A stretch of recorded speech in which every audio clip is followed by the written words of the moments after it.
We're always told that being kind is this incredible strength, right? A pure virtue. But what if I told you that being too nice can actually be dangerous? Let's talk about that hidden edge. I know, it sounds a little weird, doesn't it? Too kind?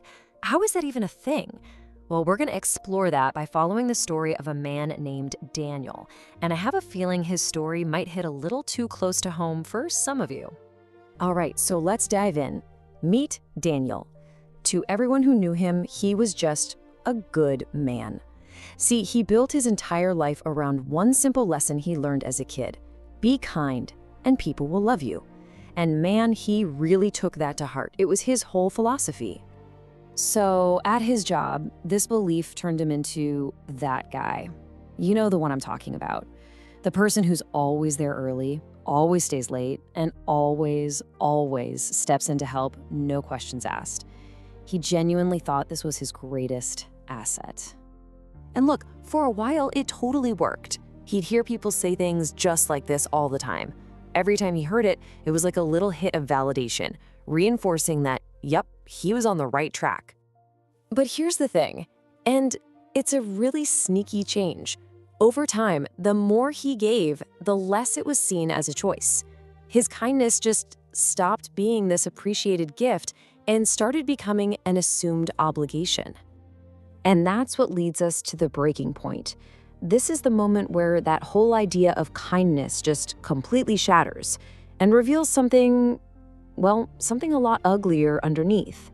So picture this. Daniel's staying late one evening, of course he is, and he overhears his coworkers. They're not even whispering. And he hears him say, "Just ask Daniel. He never says no." And in that one sentence, wow, his whole world just tilted. They didn't see him as kind. He was just a convenience, a tool. That realization was absolutely devastating.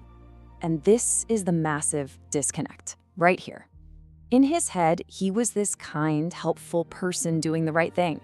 But in their eyes, he was just the easy button, convenient, an obligation they could always rely on. His identity and their perception were two totally different things. And if that wasn't bad enough, the hits just kept on coming. He poured weeks of his life into this huge project. We're talking late nights, weekends, the whole shebang. And when it was a huge success, crickets. Nothing for him. It was like he was completely invisible. Then his manager pulls him aside. And what he says, well, it's not a compliment. It was basically the confirmation of Daniel's deepest fear. All his quiet, hard work hadn't made him respected. It had just made him part of the furniture. So that night, he's walking home, and he finally forces himself to ask the one question he's been dodging his whole life. Why is he so terrified to disappoint anyone?